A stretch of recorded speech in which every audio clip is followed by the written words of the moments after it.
Good morning, and thank you for joining us for today's Legislative Affairs Virtual Town Hall with Director of UC Benefits and Policy, Susan Dickinson, and the Director of Legislative Affairs, Josh Towsey. Before we get started with opening remarks, I'd like to provide you with a few key points about today's virtual town hall format. Purposes of these calls is to provide educational and training information to assist you in responses to your office's constituents regarding the UC program. If you have any questions on UC, we ask that you use the chat window in Teams. Please include your name and your legislator's office along with your question. In the interest of time, you will limit them to one question, but time permitting, we will open up the call for a second round. Unfortunately, due to confidentiality issues as well as time constraints, we ask that you do not submit questions pertaining to individual UC claims. For your use afterwards, we will provide participating staffers with a link to this recording following today's call. We'll also include follow-up to any remaining issues that we did not have an opportunity to address this morning. For your awareness, the call is being recorded. If you do not consent to being recorded, please hang up now.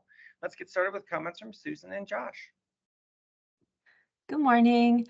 The one thing I want to point out today is that this week is a quarter change, so it's slightly busier than usual. January is always the first Sunday in January is always the start of our biggest quarter change of the year, and that's when we have tons and tons of claims during that first full week in January. And then we always say that the July quarter change is the second largest quarter change of the year, which is true, but I'm looking at my data for historical initial claims coming in, and year over year, the bus driver surge of 3 or 4 weeks ago is actually bigger than our July quarter change. So, it's very much the same. I'm looking at a line chart and it looks like camel's humps.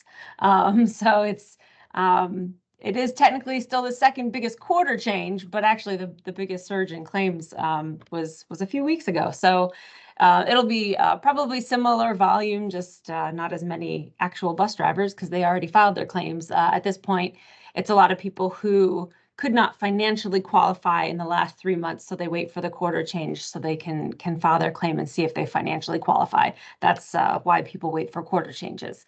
So right now we're just seeing a lot of volume, but nothing, nothing too out of the ordinary, nothing that we wouldn't expect. But just keep that in mind as you're guiding people that, whether they're using chat or the phone or email, et cetera, that it just might be a little busier right now as we handle all those people trying to file their claims for the quarter change. And that is all I have to share. So Josh, do you have anything? No, nothing to share. Good morning, everybody. I hope you had a good holiday. That's all. All right, as far as the LegWeb queue is concerned, right now there's 162 in the queue. The latest or oldest being yesterday, July 8th at 10:21 a.m. So we're at about a 1 day lag at this point. In addition to that, then we have our first question. Yes, Maria. Oh no, I'm sorry. I'm sorry. I wasn't on mute. All right, Brenda from Senator Stefano's office. Do we have an update on claims built with no work history? Constituents show work history in their financial determination, yet there's an issue on their dashboard that says no work history, and therefore no payment can be received due to this issue. Yes, that was fixed overnight. I can't remember exactly which night it was. It was one of those things that because it was an incident, it didn't have to wait for our regular weekly, which is actually becoming bi-weekly release schedule with the vendor. It was fixed that night. So the first night it was fixed, it didn't actually work. They had to do it again. They got a little bit more to the root cause. They did it again and it did work, but keep in mind that that doesn't fix anyone going backwards. So we sent instruction to staff saying, as you find these claims, they will have incomplete work histories. So you need to make sure that that gets filled in. And then those are fine. But at least from that point forward, as they as people were opening claims, they should not have received that anymore, unless they actually did, not have a work history and then not fill it in. But at least as of, I think it was about a week ago, that we were able to finally fix those going forward.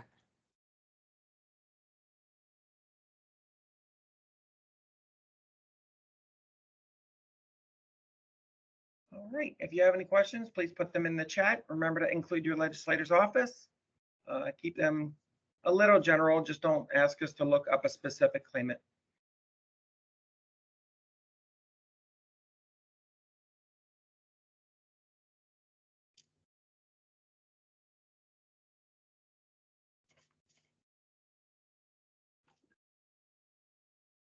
Brenda has a follow-up.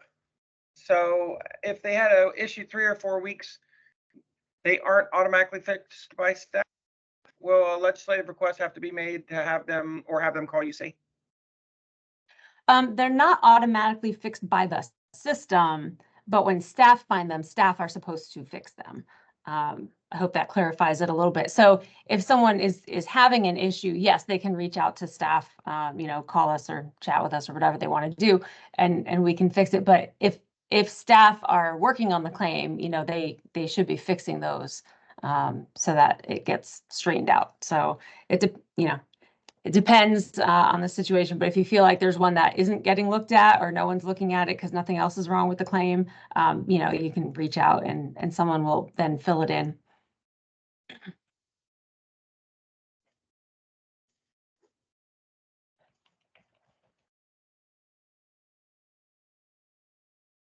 Excuse me. Let's see if there's any other inquiries that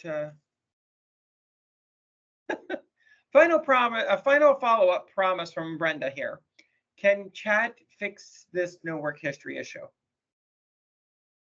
Possibly, as long as it's not something that gets really long. I know we haven't talked about that in a while, but chat is usually for things that are fairly quick. So if they've got like a really long work history, I'd recommend they call. If they got like one employer or something, then chat will probably work. So they can try either way, depending on how much history they have to add.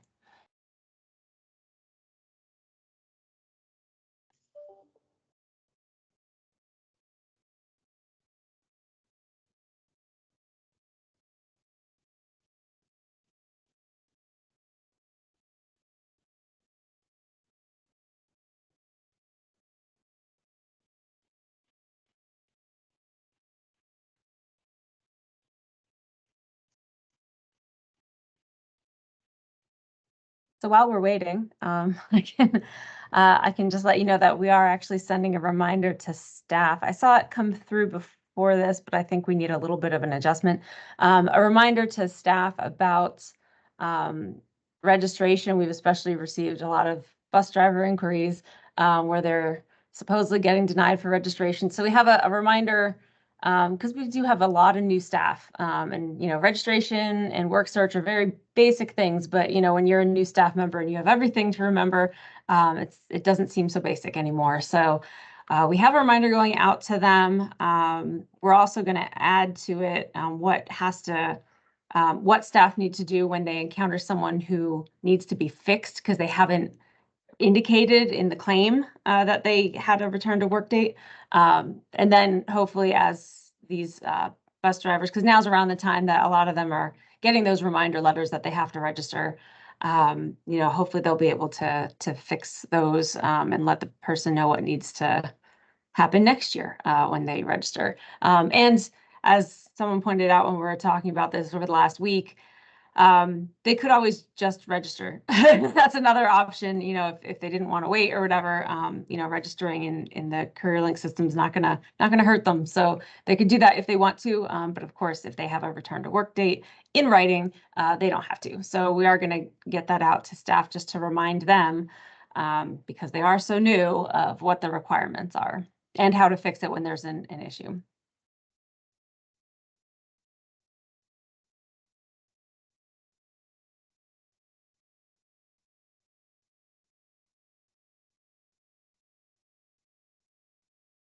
All right, we'll give it another moment here. Brenda, if you have another question, I guess fire away because we want everyone to ask all the questions that they have.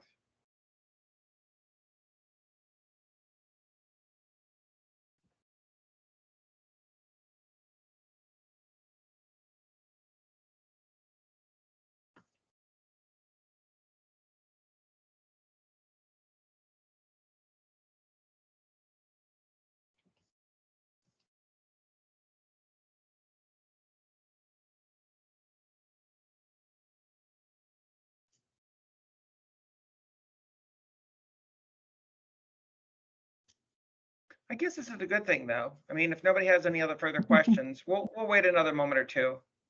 It means everything's going smoothly, very Correct. smoothly. Brenda has another question. Has the PIN issue been resolved? Yes, that's another one that was resolved at first, we thought, but and it sort of was. It was only issuing pins on new claims and not reopened claims. But the problem is it was issuing 2 pins on new claims, and so I think that one was also a one that got fixed quickly. Although I will have to double check just to make sure.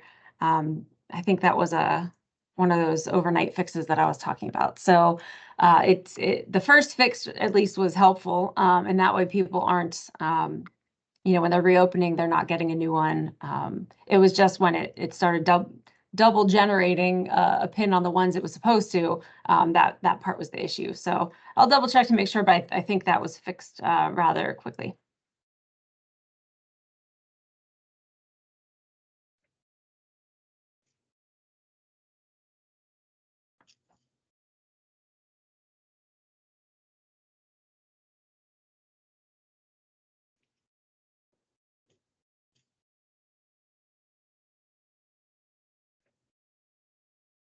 Okie doke. Seeing no other questions come through.